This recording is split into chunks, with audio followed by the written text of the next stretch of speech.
تنزیلہ، آپ نے غضنفر صاحب کی گفتگو سنی ہوگی جو ان کی جانب سے کہا جا رہا ہے کہ اب مسلم ممالک کو متحد ہونا پڑے گا. مذمت سے بات بہت آگے بڑھ گئی ہے. کیا سمجھتی ہیں، کیا اب مسلم امہ متحد ہوگی یا پھر جیسے فلسطین اور غزہ کے معاملے پہ مذمتیں ہی سنتے آئے اور آج غزہ اور فلسطین کو ملیا میٹ ہوتے ہوئے ہم انہی آنکھوں سے دیکھ رہے ہیں، تو سمجھتی ہیں مسلم امہ کا ضمیر جاگے گا، متحد ہوگی یا نہیں؟ دیکھیں، یہ جو ضمیر جیسے لفظ ہے نا، یہ اب آج کی دنیا میں شاید ریلیونٹ نہیں ہے.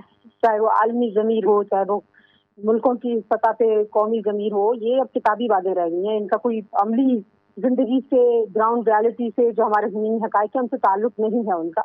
یہ ایک وہ بات 1857 سے اپنے ریجن کی اور پھر اسلامی دنیا کی جو اس سے طویل جو سلطنتوں کی لڑائی ہے، وہ اگر پوری تاریخ آپ دیکھیں تو دیر واز اے ڈیزائن، جس ڈیزائن میں آپ کو ٹیکنالوجی سے، سائنس سے دور کیا گیا اور آپ کے اوپر ایسے حکمران رہے جنہوں نے آپ جتنے بھی ممالک ہیں ایک سے لے کے مطلب اے ٹو زی آپ دیکھیں، وہاں پہ ان میں کوئی سکت نہیں ہے. جو گلف کنٹریز ہیں ان کی معیشت میں سکت تو ہے، لیکن وہاں پہ یہ سوچ ہی نہیں ہے. جو آپ کے اسلامی لیڈر ممالک ہیں وہ دیکھیں، وہ تو امریکہ کے ساتھ پینگیں بڑھا رہے ہیں. آج کے زمانے میں لوگوں کو یہ لگتا ہے کہ جو بڑی دفاعی اور عالمی قوت ہے اس کے ساتھ تعلقات ہونا بنیادی طور پر آپ کے مفادات کا تحفظ کرتا ہے.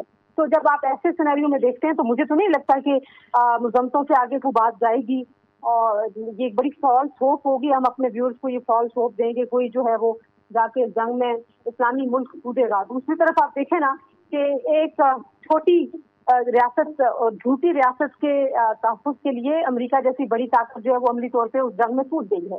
لیکن آپ کو اسلامی دنیا کی طرف کوئی ایسا ملک نظر نہیں آئے گا جو ایران کی حمایت کے لیے کود جاتا، یا اب تک اس نے کوئی عملی جو ہے وہ بات کی ہوتی.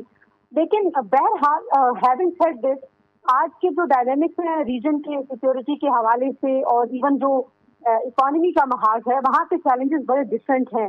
اس خطے میں ایک بڑی طاقت ہے چین، جس کے پاس بہت سارا کیپٹل ہے اس ریجن کی اسٹیبلٹی اور اس ریجن کی جو ڈیولپمنٹ ہے اس کا ایک بہت بڑا کیپٹل جو ہے وہ چائنا کے پاس ہے. تو چائنا کے پاس جب آپ کے پاس ایک بڑا کیپٹل ہوتا ہے تو وہاں پہ آپ کے پاس ڈیسیجن میکنگ کو انفلوئنس کرنے کی بھی بڑی طاقت ہوتی ہے. تو لیٹس سی کہ یہ جو صرف اسلامی ملکوں کی میں بات نہیں کر رہی ہوں، جو ریجنل قوتیں ہیں وہ اس سارے سینیریو کے بعد کس طرح کی اسٹریٹجی کے ساتھ آتی ہیں. لیکن وہ اسٹریٹجی بھی مور آف ڈپلومیٹک فرنٹ پہ مجھے لگتا ہے کہ فوکس کر رہی ہوگی. کسی عملی محاذ میں مجھے کوئی محاذ آرائی میں کوئی ملک جو ہے وہ براہ راست شامل ہوتا ہوا نہیں دکھائی دے گا. اور ایسی خبریں آتی رہی ہیں پچھلے کچھ دنوں میں کہ چائنا کی طرف سے کچھ سامان جو مال بردار جہاز ہیں وہ ایران کی حدود سے جو ہیں وہ فضائی حدود میں داخل ہو کے غائب ہو گئے. اس طرح کی چیزیں جو ہیں وہ رپورٹ ہوتی رہی ہیں. تو یہ امکان تو آپ خارج نہیں کر سکتے کہ کہیں نہ کہیں کوئی نہ کوئی تعاون جو ہے وہ بیک ڈور سے کیا جا رہا ہوگا ایران کا.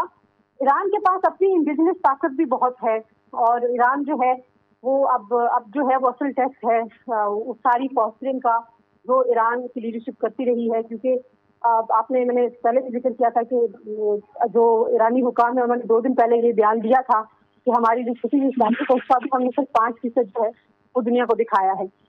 تو اب اگر وہ چھٹی ہوئی شاید جو ہے وہ 95% اس سے زیادہ بروٹل ہو سکتی ہے، جس طرح کے بیلسٹک میزائل، جس طرح کی ٹیکنالوجی اسرائیل کے خلاف ایران نے استعمال کی ہے، تو پھر تو ظاہری بات ہے کہ یہ بڑی مصیبت ہے. اور میں آپ کو بتاؤں کہ یہ حملہ کر کے امریکہ نے اسرائیل کے مسائل کو بڑھایا ہے، اس خطے کے اور دنیا کے مسائل کو بڑھایا ہے. اس حملے سے کسی بھی طرح سے صدر ٹرمپ نے کوئی بھی مسئلہ کسی اینڈ سے حل نہیں کیا.